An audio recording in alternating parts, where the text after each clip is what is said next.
वंदे मातरम।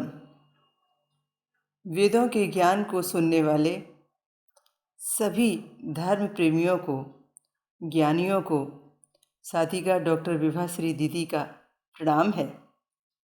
मैं अपने आप को बहुत सौभाग्यशाली अनुभव कर रही हूँ कि आज एक बार फिर मुझे आपको इतने महत्वपूर्ण ग्रंथ वेदों के ज्ञान संदेश को सुनाने का सौभाग्य मिल रहा है। परमात्मा से मेरी प्रार्थना है, माँ सरस्वती से मेरा निवेदन है कि वे मेरी वाणी में इतनी पात्रता दें कि मैं इस संदेश को बहुत सरल भाषा में आप तक पहुंचा सकूं।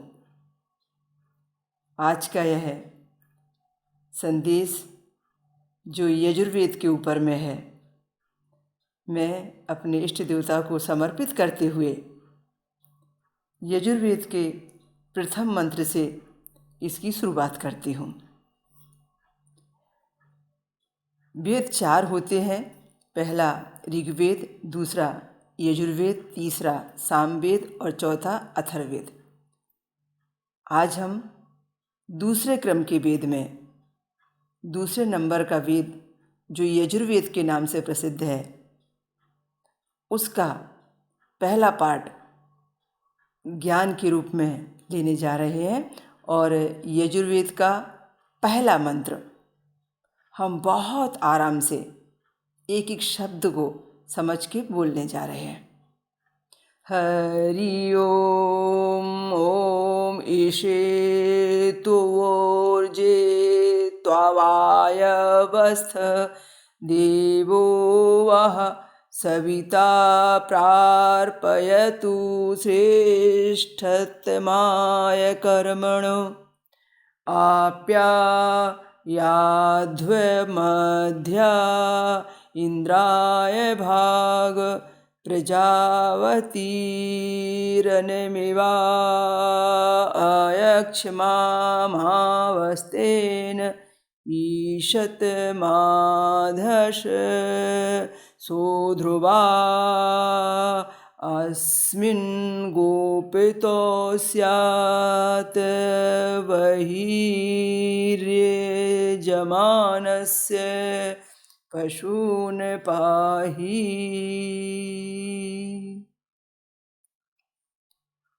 आज का संदेश हम आगे बढ़ाते हैं। यजुर्वेद जो दूसरे क्रम का वेद है, उसमें बहुत सारी चीज़ें शामिल हैं।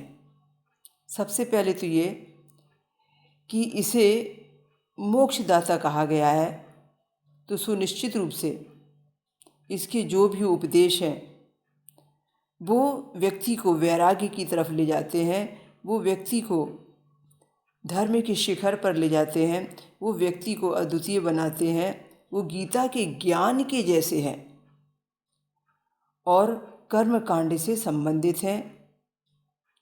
हम बहुत संक्षिप्त में इसे आगे लेके चलेंगे। यजुर्वेद का अर्थ यत धन जू, यानी जो गतिशील है। आकाश में जो पदार्थ है, यज्ञ है, समर्पण है, गतिशील है। अब इसके अंदर में गद्यमय और पद्य दोनों ही है। गद्य ज़्यादा है, पद उतने हैं जो ऋग्वेद से लिए गए हैं। यज्ञों में हवन के नियम का पूरा ज्ञान, विधि विधान इसके अंदर में है। पदात्मक मंत्र जितने हैं ऋग्वेद से लिए हुए, वो बहुत प्रसिद्ध हैं।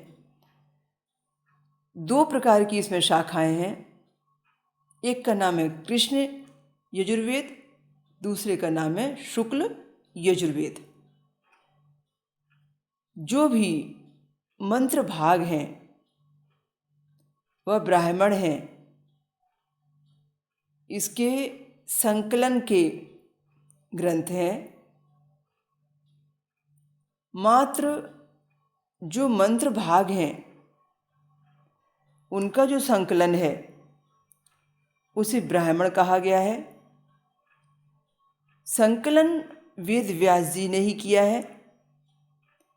तैत्तिरीय संहिता और ब्रह्म संप्रदाय का प्रतिनिधित्व करने वाले कृष्ण यजुर्वेद से संबंधित हैं। पातंजलि ने यजुर्वेद की 100 शाखाएं स्वीकार की हैं और शौनक ऋषि ने 86 शाखाएं बताई हैं। इसके जो मुख्य आचार्य हैं वो वैशंपायन ऋषि हैं। उपवेद इसका धनुर्वेद है। शुक्ल यजुर्वेद की बात करें तो सूर्य जो बालक ऋषि ने किया था, जिन्हें हम वल्क ऋषि भी कहते हैं, उन्होंने इनके ऊपर में बहुत महिमाएं लिखी। आदित्य संप्रदाय का यह प्रतिनिधित्व करने वाला ग्रंथ है, यानी सूर्य की स्तुतियाँ भी इसमें बहुत हैं। पूरे संप्रदाय का नाम ही आदित्य संप्रदाय है।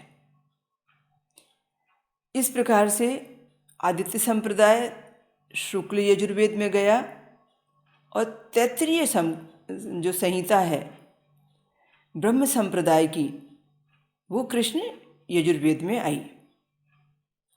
शुक्ल यजुर्वेद का ग्रंथ जो है वो शतपथ ब्राह्मण के नाम से प्रसिद्ध हुआ।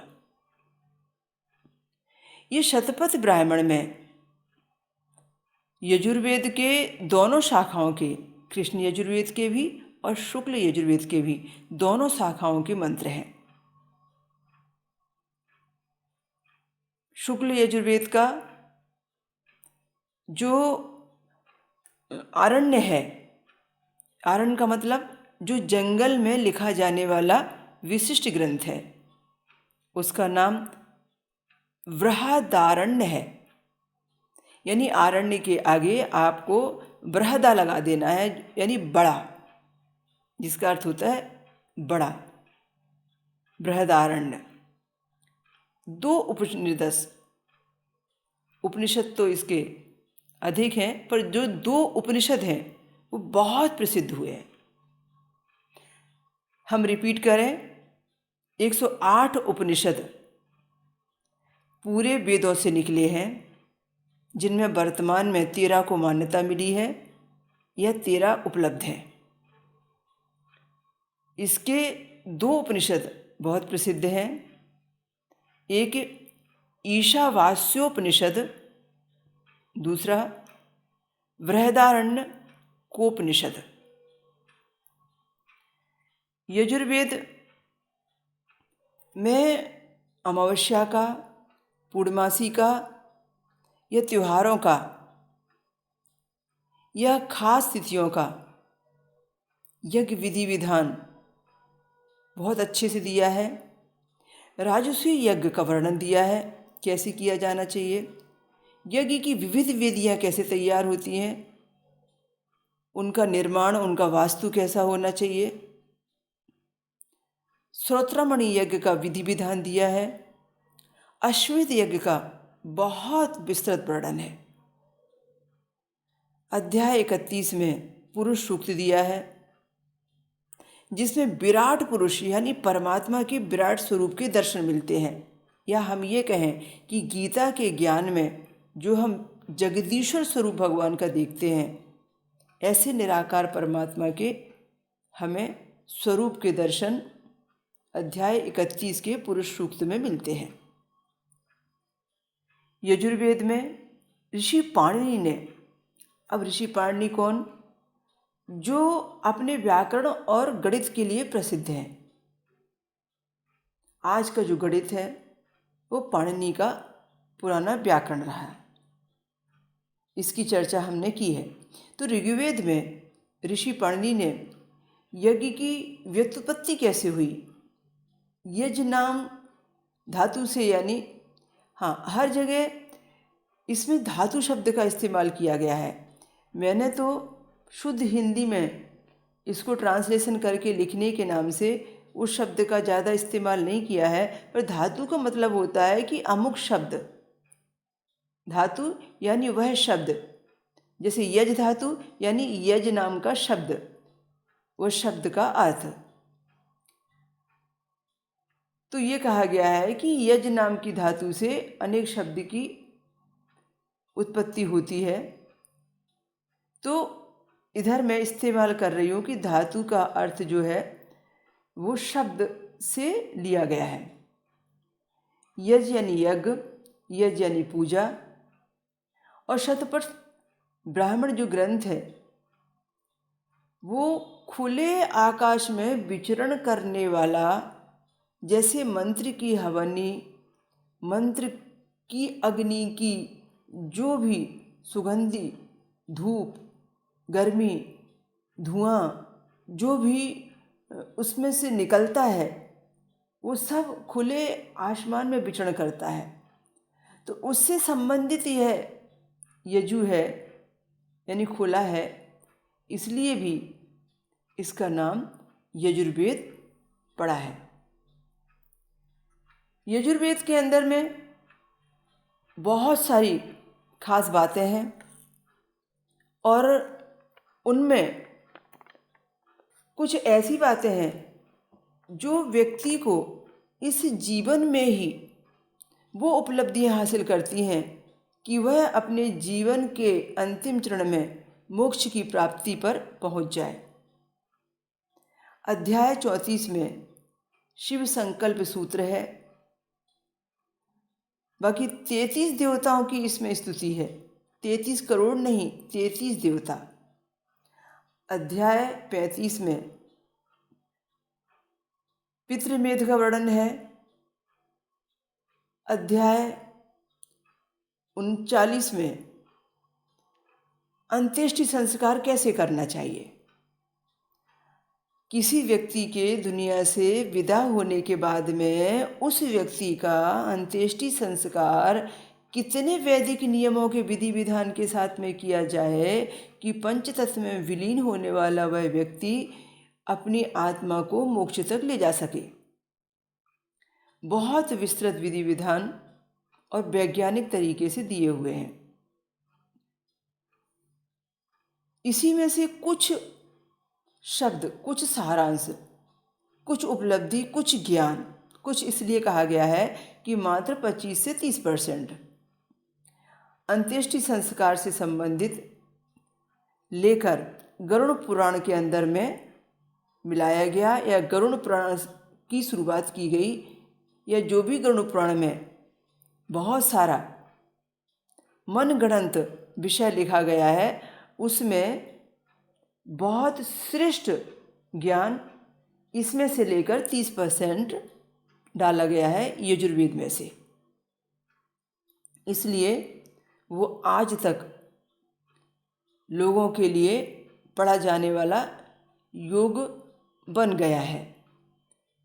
इधर हम पुराणों की चर्चा नहीं करेंगे क्योंकि पुराण वेदों का हिस्सा नहीं है, हम वेदों की चर्चा कर रहे हैं। पर इतना है कि प्रत्येक पुराण में थोड़ा थोड़ा सा वेद सार है और उसके ऊपर में फिर आधे से ज़्यादा ऐतिहासिक कथाएं लिखी गईं और उन्हें उचित और उपलब्धि दिलाने के दृष्टिकोण से बहुत सारी अतिशयोक्तिपूर्ण बातें, चर्चाएं उसमें की गई थी। हम आते हैं यजुर्वेद पर। हमें यजुर्वेद में यजुर्वेद की शाखा, उसके कांड, उसके प्रपाठक, उसके अनुवाक आदि विभाग देखने को मिलते हैं। कृष्ण यजुर्वेद के अंतर्गत इसकी 4 शाखाएं हैं। तैत्तिरीय पहली शाखा, मैत्रायणी दूसरी शाखा, कठ तीसरी शाखा। ये कठ नाम के एक ऋषि हुए हैं, इनके नाम से ही कठोपनिषद भी, जो उपनिषद है कठोपनिषद, वो इनके नाम से ही बना है, इन्होंने ही तैयार किया है। तो कठ नाम की भी एक शाखा है, और कपिस्थल ये शाखा का नाम है चौथी। और कृष्ण यजुर्वेद का ही वाण्डमय है ब्राह्मण, जिसमें सभी चारों शाखाएं हैं, सेम वही नाम है। ब्राह्मण यानी जो ग्रंथ है, उस ग्रंथ के अंदर भी उसमें जो भी शाखाएं बनी हैं वो तैतृ नाम से, मैत्रायणी नाम से, कंठ नाम से और कपिस्थल नाम से बनी हुई है। इसके दो आरण्य हैं, एक तैतृ नाम से और एक मैत्रायणी नाम से। उपनिषद जो इसके हैं खास, उसमें तैतृय उपनिषद, मैत्रायणी उपनिषद, कठोपनिषद, श्वेताश्वरोप उपनिषद, ये मैं कृष्ण यजुर्वेद की बात कर रही हूँ। ये कृष्ण यजुर्वेद में ये चारों उपनिषद आते हैं। और जो शुक्ल यजुर्वेद है उसमें जो बहुत फेमस उपनिषद है उसका नाम है ईशावास्योपनिषद। ईशावास्योपनिषद जो है वो उसके मंत्र के नाम पर ही रखा गया है। हम अगले पार्ट में बहुत अच्छे तरीके से कठोपनिषद की और साथ में ईशावास्योपनिषद की चर्चा करेंगे। ईशावास्योपनिषद में बहुत खास बातें हैं। अगले पार्ट में हम जानेंगे कि क्यों महात्मा गांधी ने इसे वेदों का मूल कहा है और क्यों वो इसके बताए मार्ग पर जीवन पर्यंत चलते रहे। हम आते हैं आज के विशेष उन विचारों पर जो संस्कृत के अंदर में छोटे छोटे से सूक्तियों के छंदों के द्वारा यजुर्वेद के अनमोल वचन दिए गए हैं। हम यजुर्वेद में क्या क्या है ये जानने जा रहे हैं, तो हमें ये भी जानना होगा कि उसके अंतर्गत में उसके विचार क्या हैं। इसका उपवेद धनुर्वेद है, इसकी भी हम विस्तृत चर्चा पूरे एक पार्ट में करने वाले हैं। और जो भी स्रोत हैं, कर्मकांड हैं, उनको जो संपन्न कराने वाला व्यक्ति है, जो संपन्न कराते हैं, उन्हें अर्धवर्यु कहा जाता है। उसको बाँचने वाले को, प्रस्तुत करने वाले को, गाने वाले को, जो भी पुरोहित होता है उसे अर्धवर्यु कहा जाता है। हम आते हैं मेन मूल इसके उस विषय पर जिसके नाम से इसकी प्रसिद्धि है। बहुत गिनती के, बहुत कम संस्कृत के प्रमुख छंदों में से, पद्यों में से हमने वो ज्ञान के कुछ तथ्य लेकर आपको देने का प्रयास किया है। कौन से ऐसे अनमोल ज्ञान हैं, उसमें से प्रमुख भगवान की सेवा तभी हो सकती है जब संसार के विषयों से प्रेम छूट जाए या प्रेम कम हो जाए। संसार से नहीं, संसार के विषयों से। ये कहा गया है कि संसार में तो रहें आप, पर उन विषयों में लिप्त ना रहें। राजा जनक के जैसे कि वो इतने बड़े राजा हैं पर उनको कोई भी विषय में आसक्ति नहीं है।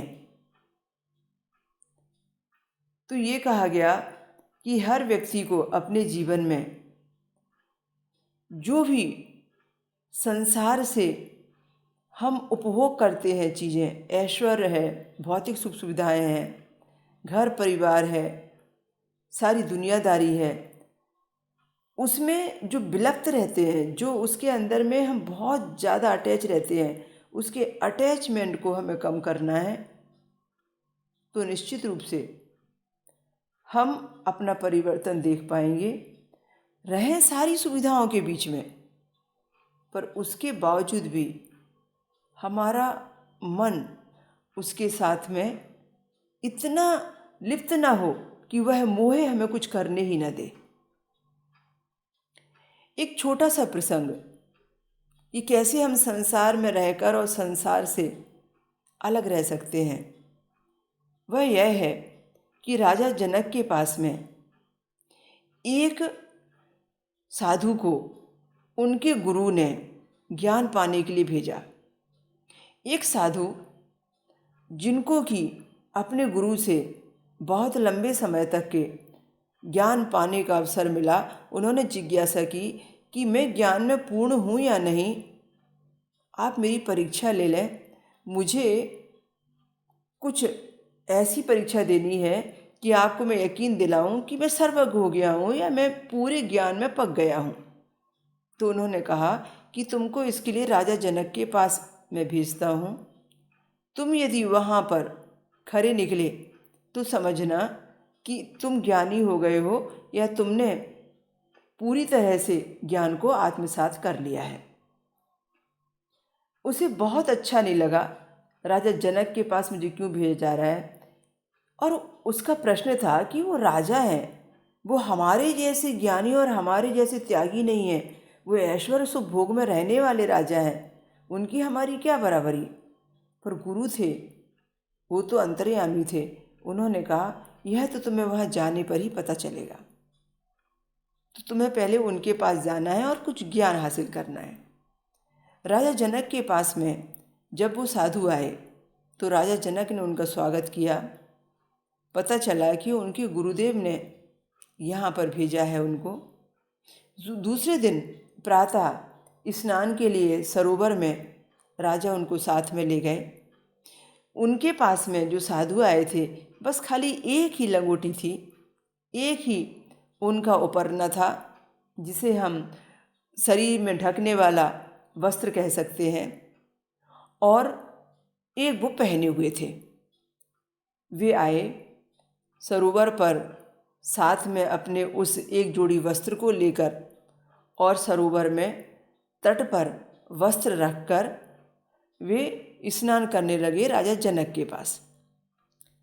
राजा जनक के साथ जब वो स्नान कर रहे थे और सरोवर के तट पर जो उनकी लंगोट थी, उनका जो उपरना था, टॉवेल के जैसा जो पूरा दुपट्टा, जो बड़ा कपड़ा जिसे वो ओढ़ते थे, वो वहाँ तट पर रखा हुआ था।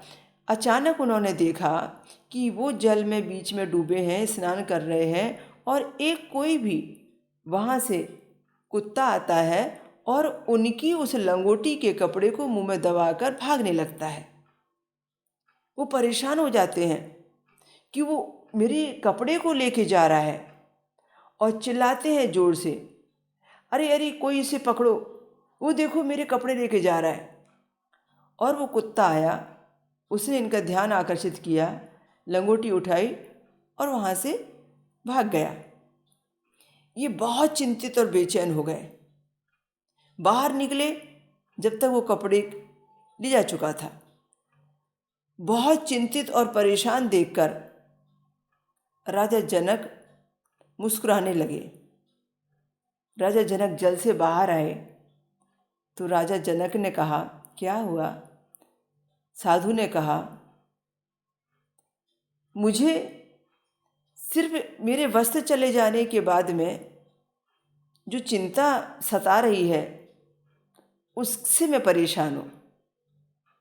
तो राजा जनक ने कहा, आप योगी हैं, आप विरक्त हैं, सिर्फ एक कपड़ा यदि कोई आपका यहाँ से गायब हो गया, आपकी जिंदगी से हट गया, उसमें इतना चिंतन, उसमें इतनी पीड़ा, उससे इतना लगाव, इतना अटैचमेंट, फिर ये वैराग्य कैसा?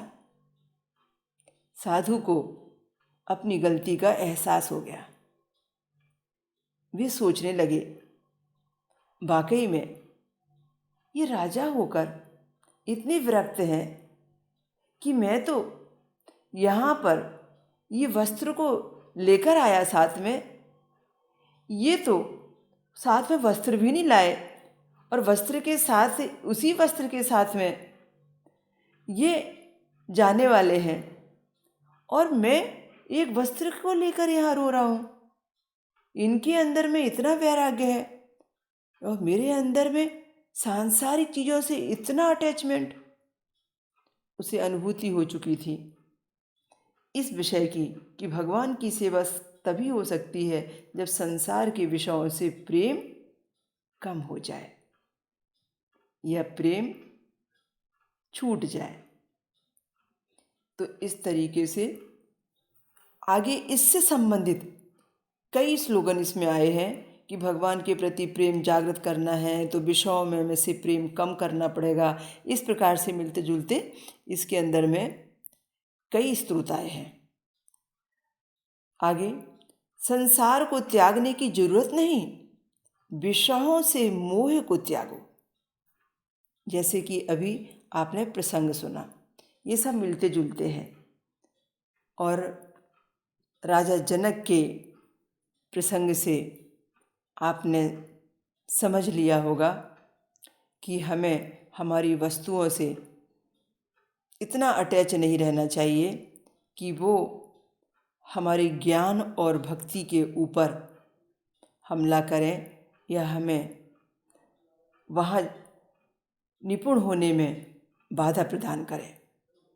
अगला, ज्ञान वैराग्य के साथ भक्ति फले फूले तो ईश्वर से साक्षात्कार अवश्य होता है। अगला, मनुष्य को अपनी भूल जल्दी दिखाई नहीं देती। संसार के किसी भी प्राणी का दोष मत देखो, अपने मन को सुधारो। अपनी भूल का दिग्दर्शन कराने वाले का उपकार कभी भी मत भूलो। कितना सुंदर वाक्य है।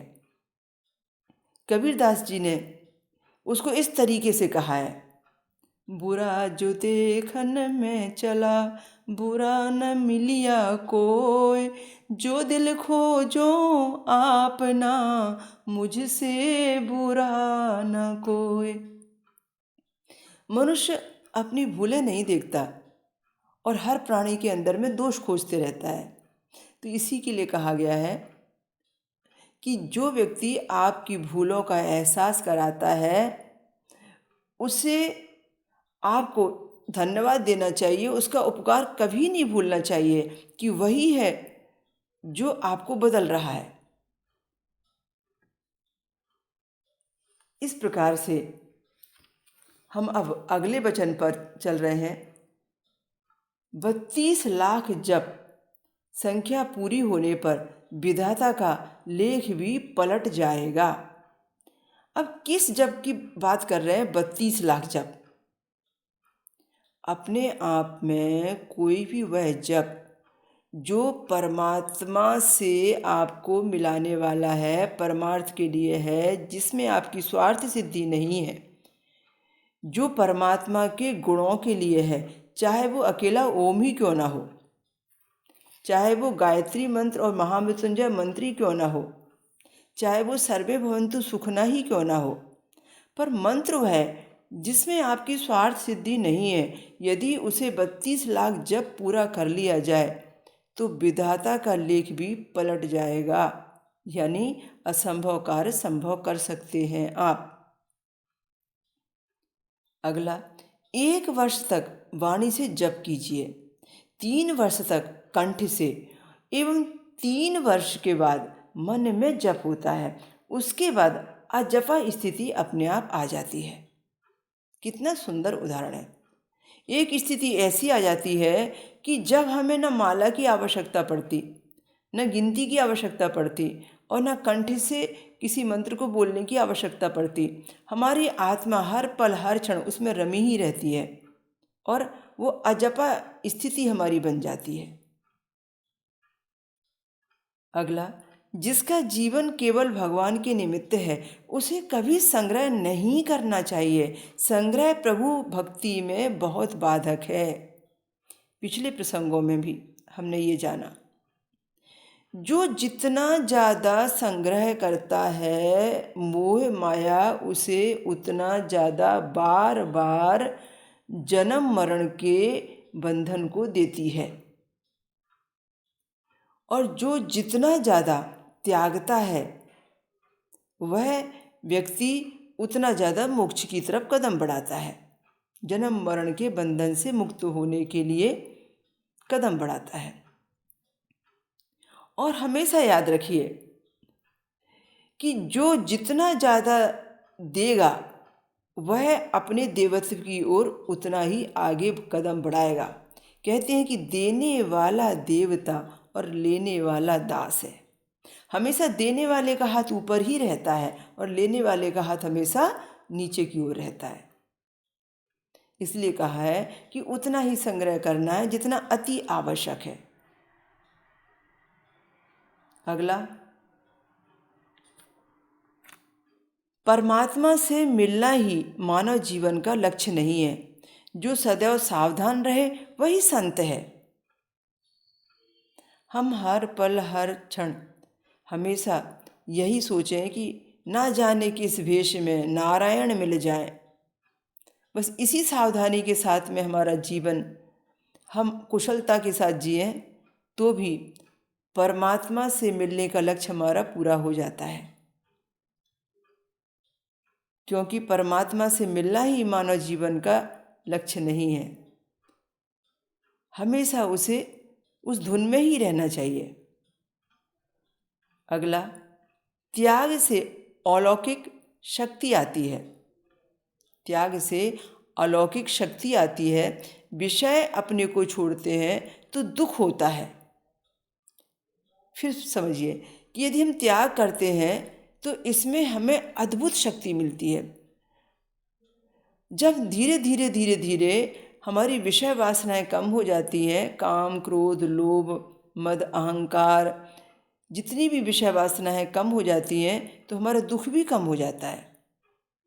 किंतु स्वयं यदि समझ बूझकर विषयों को परित्याग करें तो आनंद प्राप्त होता है। यदि हम खुद जानबूझकर उनसे दूर रहने की कोशिश करें, उनको कम करने की कोशिश करें तो इसकी आनंद अनुभूति ज़्यादा होती है। तो हमने आज बहुत कम पर बहुत श्रेष्ठ संस्कृत से हिंदी में बनाए गए उन अनमोल वचनों का पाठ आपको बताया जो हर व्यक्ति के जीवन की दिशा बदल दे। हम अगले पार्ट 2 में बहुत अच्छा विषय लेने जाएंगे। यजुर्वेद के उस विषय में हमें लेना है मोक्ष शास्त्र, और बहुत ज्ञानवर्धक है। इसके बारे में तो कई ऋषियों ने अपने अलग अलग ग्रंथों में अलग अलग बातें लिखी हैं, पर सभी की बातें यजुर्वेद के लिए गए इस विषय से ही संबंधित हैं। तब तक के लिए आपसे सिर्फ यही आग्रह मुझे करना है कि आप इस चैनल को सब्सक्राइब करना ना भूलें। यदि आप नए हैं तो आप इसे सब्सक्राइब करके हर आने वाले ऐसे बहुत वैदिक हों या फिर धर्म से संबंधित ज्ञान से संबंधित विषय हों आप तक निर्विघ्न समय पर पहुंच जाएं। इसके लिए आप हमारे ग्रुप से जुड़ें और दूसरों को भी सब्सक्राइब होने के लिए प्रेरणा दें, जो इस विषय के ज्ञान से अपना जीवन बदलना चाहते हैं। विद्यार्थियों के कंपटीशन एग्ज़ाम से संबंधित इसमें बहुत ज्ञान है, उन्हें भी चाहिए कि इसका पूरा लाभ उठाएं और अधिकतर लोगों तक इस ज्ञान को पहुंचाएं। जहाँ जहाँ मंत्रों का उल्लेख आएगा, जहाँ जहाँ कुछ खास बातें आएंगी, उसका उल्लेख आपको डिस्क्रिप्शन पर ज़रूर मिलेगा। वीडियो के डिस्क्रिप्शन से आप उनको अच्छे से नोट भी कर पाएंगे। तो अब आज्ञा दीजिए। जय हिंद।